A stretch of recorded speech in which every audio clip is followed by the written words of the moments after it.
He was can't remember whether you were head of students at I don't remember the name of it. Noswell Hall, yes, at Noswell Hall, and they had invited me to speak. And after I spoke, they asked questions, and Jimmy sat there at the back and said, he wasn't even a leader, actually, he was just one of the students in the room, yes. He was sitting at the back and cheekily said, so, I mean, I know what I'm gonna do when I finish this degree. I won't tell them what to say. Because we still can. And then I said to him, where? I'd love to be chair of the board of your company once you get there. Promise? He said, promise. That explains why I'm here. I'm here because I love young people. And so there's many young people. Either I've taken pictures with them, or I've done with Jimmy. And I hear that some of you are from UCT. Are you from UCT? You're not familiar. Actually, we met on a Lions Head hike. You've been familiar. Which line was it? I'm not sure which line it was, but we had a chat. Yeah, we did have a chat. Okay. You only one from UCT. No, we have a few more. UCT. Okay. Some of us are a bit older. Do I know you? No? None of you was involved in You shook my hand when I graduated. So. That means everything. That's not the way to put it. You should say in your signature. So on your graduation certificate, and I've got a picture with you. Vet students do it that way. I want many vet students because I hooded thousands and thousands of them for 5 years, and they say, you are on the picture. It's more than you shook my hand. But you see, we just value the in-person experience and anything. But I also encountered you on the EHD competition. Oh, yes. I was in the regional rounds, I think about 2. From which university? UCT. Oh, you were from UCT? Yeah. Okay, so you competed in the institutional and the regional and the whatever, and I came to all of them, and I was the only vice chancellor at the EDHE competition. I'm not joking. I'm not joking. I was the only vice chancellor who attended those competitions. Because others, they didn't think. Well, because it's not important enough. Well, and so for me, the attraction is the young people and then entrepreneurship. And I started with so many things, by saying so many things and reading so many things. But there's one thing that also never gets said in the introduction, and that's that information is always important to reveal, particularly because we are in a country with a history like ours and challenges the kind of challenges that we're facing. But I learned a better way of doing it. I never did it when I was at UCT, but I did it a lot when I was at VETS. I spent 12 years at VETS. That's where I first became a professor. And so the Ethel is now in a state. I don't know if the school is still there. But the school at that time was better than many other schools that were not meant for black people during apartheid. Teachers had quotas. There was a computer lab. There was everything. You were there, yes. I remember you were in the pictures. Yes. My pictures was nothing. I was a broke academic. Not broke anymore. And UCT blessed me, man. UCT blessed me. Damn! Had I known, I would have planned that thing. Use that information and you can ask me if you like.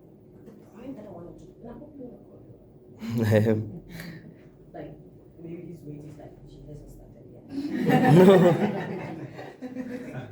I wanted to talk to you about opportunity. One of the reasons why my story is what it is because of opportunity. It's not because I was smart. I wasn't a typical UCT student. My undergraduate degree was done at the University of Botswana. Yes, I'm an apartheid baby, I'm not a Botswana. I know apartheid. If I'm turning 58 on the 1st of November, it tells you that I know apartheid. I was born before Homeland System came, and the Homeland System happened to me. And every time politics changed, there's turmoil, people have no idea. And I was born actually, just as the Group Areas Act was being implemented. So I was born in an area that doesn't exist. Many of the things that I've seen, many of the schools, in fact, almost all of the schools that I went to don't exist anymore. I think it's only, I went to 8 different schools in 12 years, and I think only 2 or 3 of them exist now. I mean, in name, those they don't exist because of the era in which I left. It's different for my siblings because it's interesting being born at a particular time, what it means. But I'm here because of opportunity. Opportunity is a weird thing. Everyone gets an opportunity every day, an opportunity of one kind or another. But very few people recognize it, take it up, and use it. Very few people. Some people don't see certain things as opportunity.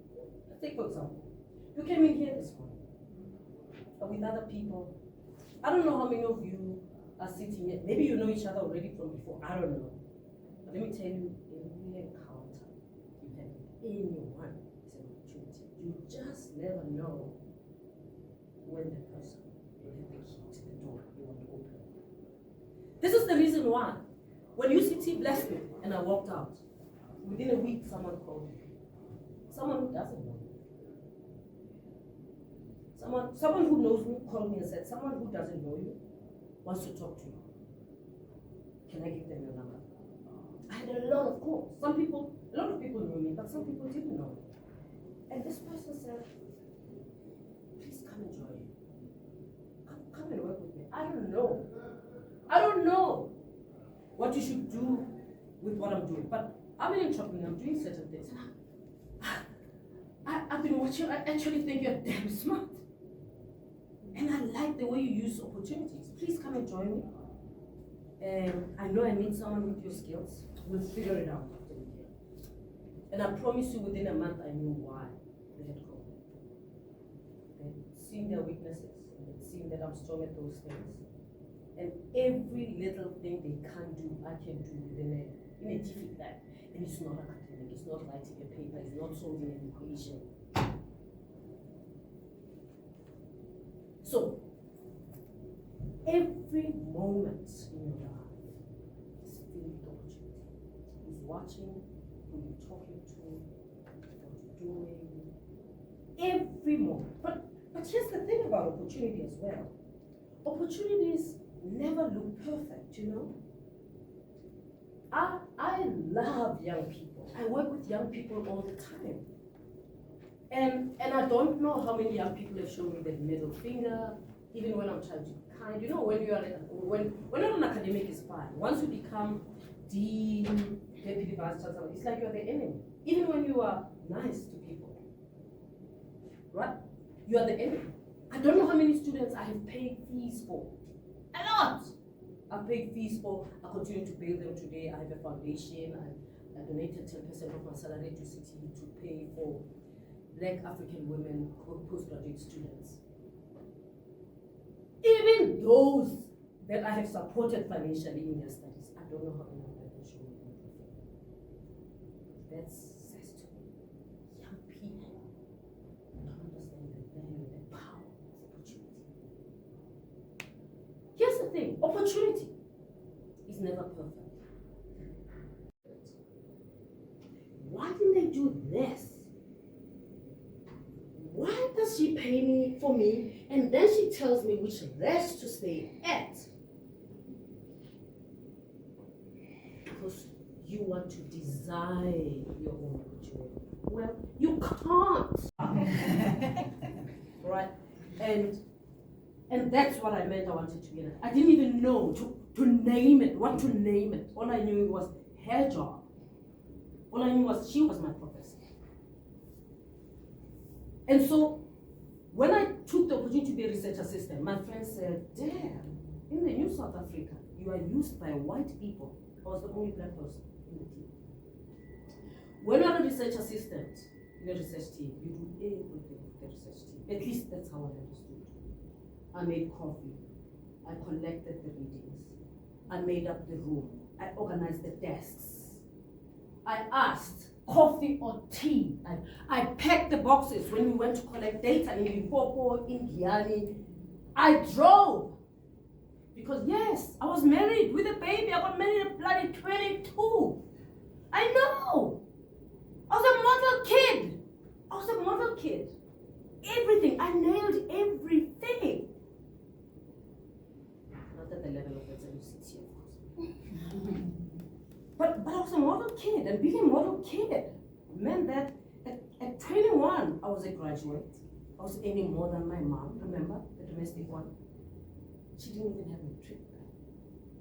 She was still hustling. Remember, she did. By the time I got a PhD, she had a degree, right? And so I was married, and we had a car, and I was out. So I never asked. When we got there, because I don't drink, I was even the best research assistant. I don't get into the hotel and order alcohol. You can see how big I am. I don't eat much either, so I'm cheap. So they scored on me, and my friend said, "White people are losing. You're so stupid." Actually, 3/4 of them don't even have PhDs. Can you see what they're doing to my opportunity? But I understand my opportunity. And I said to them, guys, I'm here to learn. I want to sit in this research group.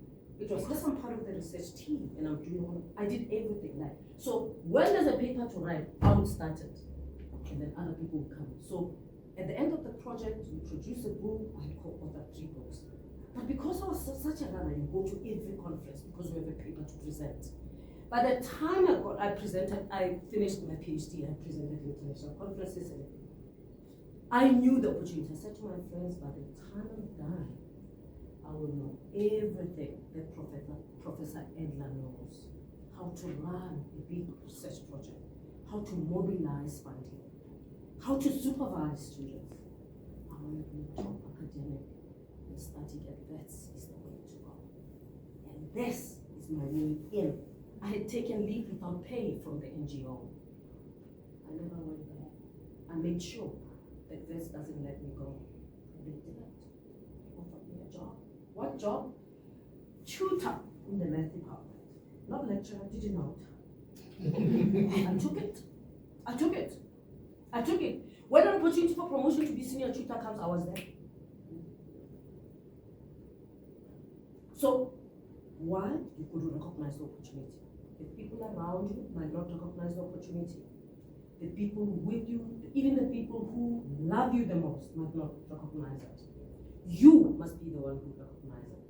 And in many ways, that's a journey of an entrepreneur. In your entrepreneurial journey, whatever you start as an entrepreneur, you wake up every day. In entrepreneurship, there's nothing certain. And I was telling young people in our company this week that we have meetings on Monday, and I said to them, you can't complain that we are changing direction or we are changing how we do things. If it doesn't work, we are not staying in it. We don't have the luxury to do that. We don't have the luxury. And I said to them, you want your salary at the end of the month. You don't even care where it comes from. You're learning, you're growing. You're not just in there for the money. You're there to build something big, something that can take shape. And that's why people ask me, so when are you coming back to academia? I don't know. It's so nice to be able to recognize your talents. So where was I? You forgot.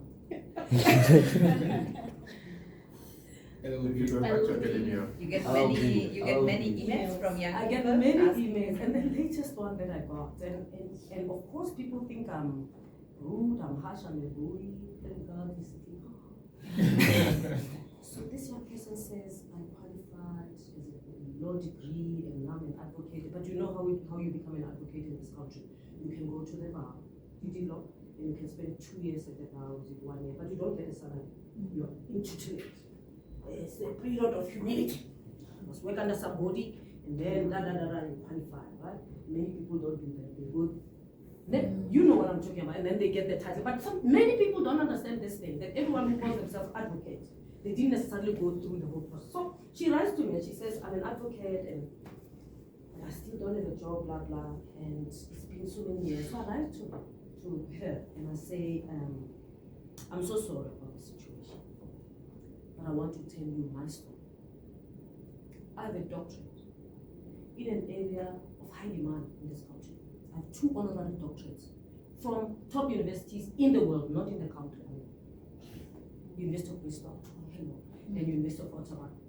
And I've got publications and I won every award you can talk about. The only thing I haven't won in this country is a lifetime achievement award in this country. I've won it globally, not here. And I said, and I report sometimes in some of the work that I do, I report to people who are less qualified than I am. I don't even know whether they have a degree or not. I don't even think about it. It's so irrelevant. I report to them gladly because they know something I don't know. And I do things that I didn't study for.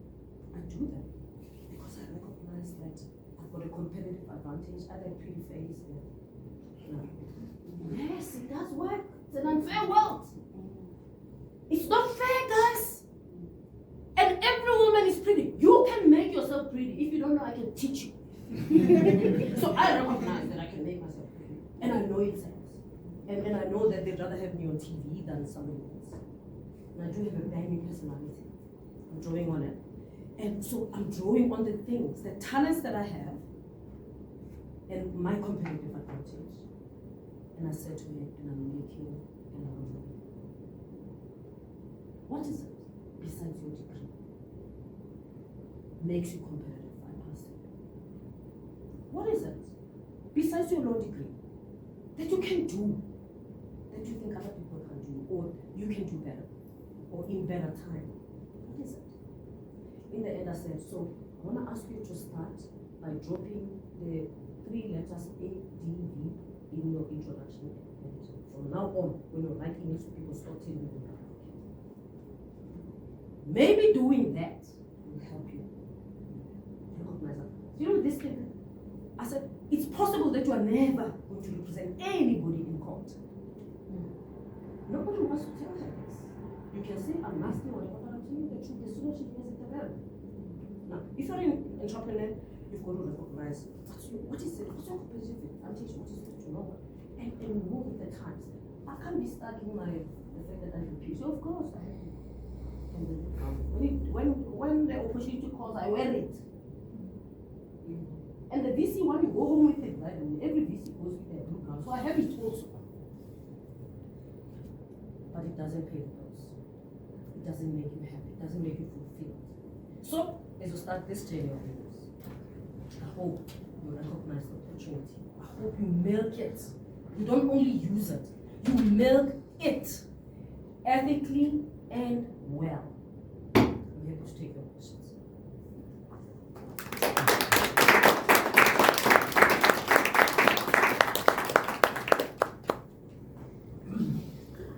Thank you so much. I think we couldn't have wished for any more inspiring speech to kick us off. I don't know if you are aware of the full context of this program. We're running an entrepreneurship bootcamp to bring young South Africans, typically unemployed South Africans, into starting their own business, and not with a business training, but with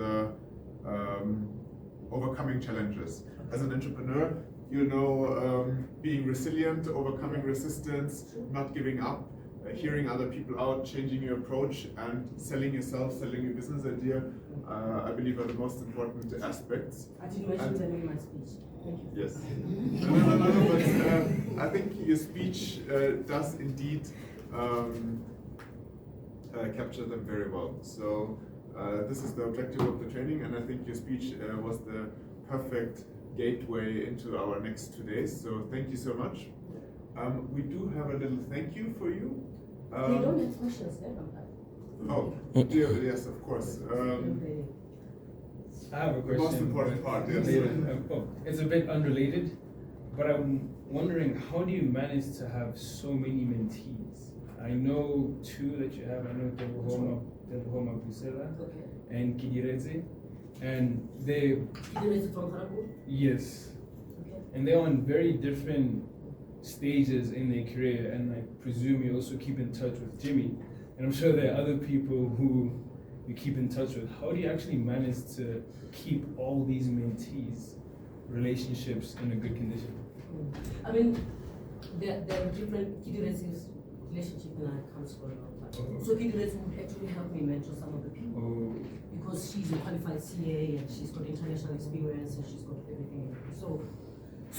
So with her, I mean, it doesn't mean you talk to them every day. Even if we spend a month not talking, when we talk, it's like we spoke yesterday. Tebogo Mabusala is an interesting case. In Cape Town, I've got groups of students, and I have times when I meet with them. I mean, I talk a lot with them on WhatsApp or I call, but I have a time when I call them to my house. I live in Cape Town. I'm here this week. And so I host them at my place for lunches or for dinners at what times. And I group them. I group them also in ways that I think it would be nice for Tebogo to get to know, Ambrose from Uganda because blah blah. So on my notes, like I've got groups. So they don't know, but they get surprised. Like sometimes they see pictures I hosted a lunch and they were not there. But then they see other people and then sometimes I call everybody, and then I do things like making people win an opportunity to come and join us. So that's different. So there's one-on-ones and they, by the way, we're not a mentee, that's another thing. I mean, the mentor-mentee relationship, it's not my responsibility to keep up. It's your responsibility. You want to be a mentee. You know what you want from me. So you could all be my mentees. You will benefit different things because you should ask me. You come for different things. And that's different from this year. One of the things I do, I've set up a mentorship program and those people pay. They pay depending on the program they sign up for. Some want a once-off, some want, yesterday I got one who wanted a midterm one, like 3 months, and they've got a separate, they've just started a business, they're a woman, they come from academia, blah, blah, blah. Some are doing a master's and they want to do whatever. So there's different things and they have an agenda and they don't know. So and there's a whole form that they fill, so I know what they want and then in that case I structure a program.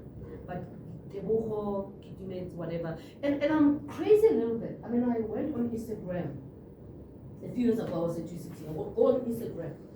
Vet students know me very well because I spend a lot of time. I mean, vet is my place. I'm a vet for days. I was president of convocation. And so I find at Nokendo, the boys at Nokendo were having a party. It was a Saturday night. They were slashed. And they went live. There's alcohol. And it's like, I don't know what I was doing. Like, I was working and I stopped and I thought, before I go to sleep, my heart went down. I mean, I'm a mother at heart. I've got 5 kids, I'm sure you know that. But only one is my biological, the rest are adopted. Right? You see my problem, right? Yeah. You wish, the gate is closed. No. I'm joking, man. Come on, where's the bloody sense of it? You see, that's why I want to stand up one day only. I'm serious. Exactly. Come on. Okay, So then I wrote on them. I started saying, hey guys, what are you doing? And they say, oh, mother, we are here. Oh. A few of them responded. Then I said, and other people saw this participation. And one said, no, we are just having a good time. I said, okay, I'm going to give you one time. I'm just here for 15 minutes. And if any of you want to be mentored by me, please answer now in the next 15 minutes here, and I'm waiting. While somebody there drinking. And by the way, once they noticed that I had been there, they didn't see. Once they see me, alcohol, they cleared all the alcohol from the table, just like they would do at home. Now it was not only, it was like now Sprite and one. But I had seen everything. So 2 of them signed up. One of them had just walked into the live, and the other one was there. And I've kept in contact with them. And of course, one has been very good. Tebogo, I don't know anyone who's from there. Tebogo did industrial engineering. He now works for Sasol, big guy. He came to Cape Town, stay at my place. He comes here, it's like we continue to keep in touch. And I met her that way. So it's not like, I mean, it's because I genuinely love young people. Because I just think this world is nothing without properly work with young people and so on. So, but I do different things with them, and they decide at the end of the day. And if you're boring, hey, I'm out. I won't tell you, but I'll just disappear. It's a mentor-mentee relationship is a reciprocal relationship, and it works because of its reciprocity. You know, I get something from mentoring bright young people. You know, that's why I'm with it.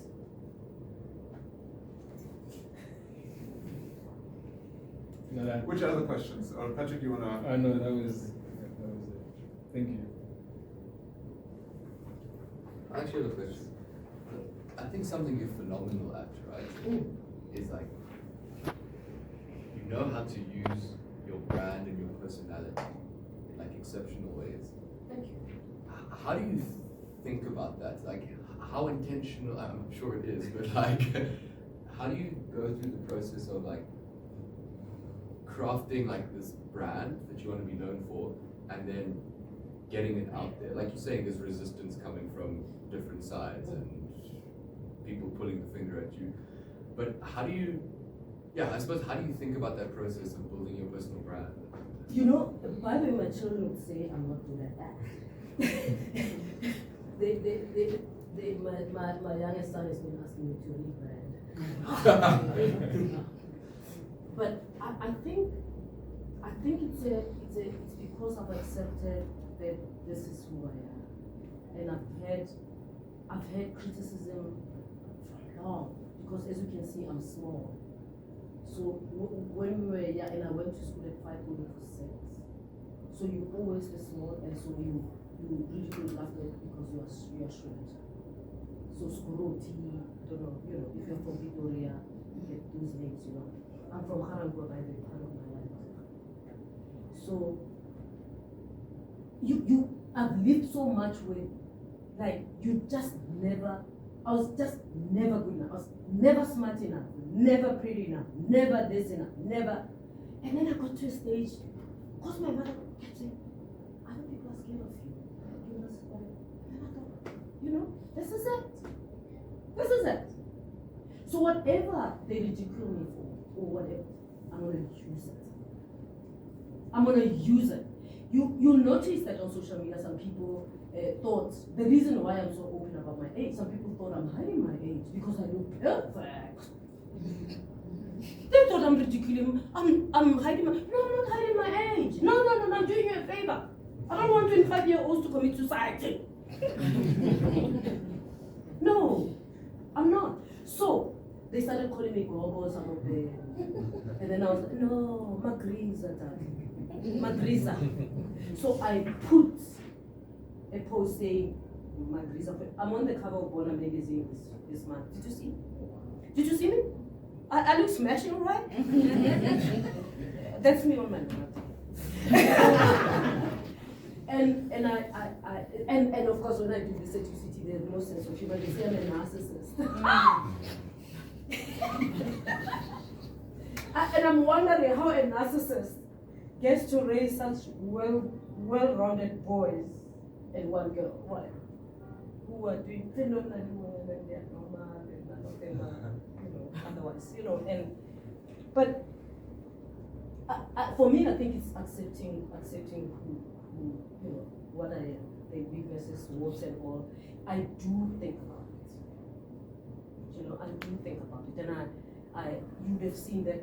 I mean, Esther Laude asked me at the beginning of the year to not Esther Laude, L'Oreal. I use L'Oreal and Esther Laude. Nothing fancy. I get the clicks. So they said, hey, if you want to use me to do that thing. And of course, we don't know. I mean, I don't know how. My son, next one, manages him. So that's what it was. I was sleeping. He sends them. He charges them crazy amounts, right? And then they keep quiet. He says, sure. Then he says, sure, ma. L'Oreal kept quiet. Probably we charged them crazy. Can you ask Pasitana? Pasitana Kumano? Ask Pasitana to give you a rate card. Apparently, there's something called a rate card. So I WhatsApp Pasi, please, there's something about the rate card. You do these things. Send me your rate card so that I get a sense. Right? Pasi sends me a rate card. I send it to him. I don't know what he charges because I don't deal with invitations. He looks at it and he phones and says, oh, this is insane. We charge them ridiculous amounts. They're never gonna come back. I said, I don't have to do it. I'm fine. Actually, I think they will. Because L'Oreal has done me so good. Actually, if they knew, there was a year where I wrote to them. I still use their mascara. I wrote to them. They won't remember. I wrote to them and I said, I'm using your mascara. It's doing so well. It's before the lashes came in, my darling. I was looking at you, Lisa. And I said, and I'm a scientist. I'm a rated scientist. You might want to sell your mascara using me. You sponsor the Scientist Award. And look, and I sent them pictures and they kept quiet and they sent me to kill and whatever. Right? Now, my son said they're never gonna. I said, leave them. If they knew better, they would do better. They don't know better. Just leave them. We can do without them. Now, they then invited me to their launch of, they were launching L'Oreal Skin University. I went. After that, they asked me, their people asked my people, forwarded to my son. They are not renegotiating. We'll take what you have asked. Can we do it for 3 months? And I think I've put up, it's now a few months. Now, did you see what I'm doing? I said, I've got a nice skin. People think I want to hide the humble. I'm not hiding the humble. I think it's amazing. I've got an explanation for it. There's no time for it here. But the truth is, I've just been using L'Oreal, right? I don't have to be expensive. People think it's going to be expensive, you've got to do things to drink. Of course I don't drink alcohol, and that contributes, but there's other things too, So, should I sit with my beautiful skin and be precious and say, oh, they're going to call me an influencer? Let I do. It's your problem. It's your problem. And I'm an entrepreneur. If you can pay me for having taken care of my skin and my body, oh yes, ma'am. Yes, sir. That's not all I do. I've done that. I'm busy doing other things. Does it mean I'm not smart enough anymore? No. So I do think about those things. What are the things? What do I do think about how I look? I'm going to speak at an event tonight. It does matter. What am I communicating? I don't take things for granted. And I've accepted the fact that this world is not fair. I've accepted the fact that no woman is ugly. I'm convinced of these things, that anything, and you can, unfortunately, there's colorism, there's prejudice against people who are not. I've got a look that you can sell products with me in Mexico. They'll still buy because when I'm in Brazil, they think I'm local, whether I have plants or not. I've got a supermarket face, very cheap. You can get it anywhere. That's what I mean. Right? Some people call it something else, but actually it's cheap. It's supermarket. It's not exotic. But then that's an advantage. You can use it. I can use it. Right? So I think about those things that I can use. And so the crazy things that I do, I think about them, and I think only me can do them. And they make sense. Nobody else can do them and make sense. I've seen this yet of UJ, my last shot, giving chocolates in the, I can't remember, it was on Valentine's Day, she was giving them to stuff, it had no vibe at all. No vibe. I mean, I killed this thing, but I invented this thing. Do you know what I mean? I invented this thing, even Kit Kat called me. They called people don't know, they called their international executives, they called me, hey, Joburg, for a meeting, Kit Kat, after I'd done the first one in 2018, 2019, they called me and they said, their marketing officer, said, hey, we've seen you've done this thing. Hey, this thing has taken over our company. Everybody's talking about it. I said, what can we do for you? I gave them a price they could not, because I thought, I don't care if they don't. I said, no, give me 10 million to pay off student debt. And then I'll do this thing on Kit Kat every year. You don't have, and I said to them, now you will not only get this marketing only for the Kit Kat. The students you pay for will thank Kit Kat for the rest of their lives.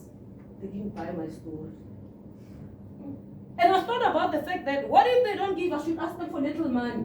So I thought, I'm gonna go for the jugular. If they don't give me, fine. I've got nothing to lose. Just imagine if I had won. So there are things that I win, there are things that I don't win. But I asked them for 10 million rands. to wipe up the debt of the students that I have. And I said, you do that, in every exam I'll do the same, just with KitKat. And KitKat will take over UCT, but every university will want KitKat, but they didn't buy it. So of course, you've got to be intentional. There's an age where you've got to be intentional, you've got to think about these things. As I say, you've got to think about what's your competitive advantage, what's the thing that you can do better than other people. But also you've got to be consistent. I mean, I couldn't just do that only for that time in 2019 or 2018 and then suddenly stop. The students, I did it even when I left. I went to buses and said goodbye to students myself. Okay. Thank you.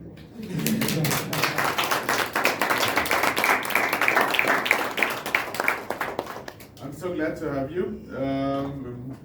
Probably one of the most inspiring South African speakers we could have, and personalities. So thank you so much. Thank you very much. Thanks for coming. Yeah. I would propose we do a proper photo all together. Oh yes, we can. For the memories, and it's so glad now that you mentioned your age again. We've known each other for 8 years. That's a good reminder, and I hope it will be many more. Shall we take the photo maybe outside?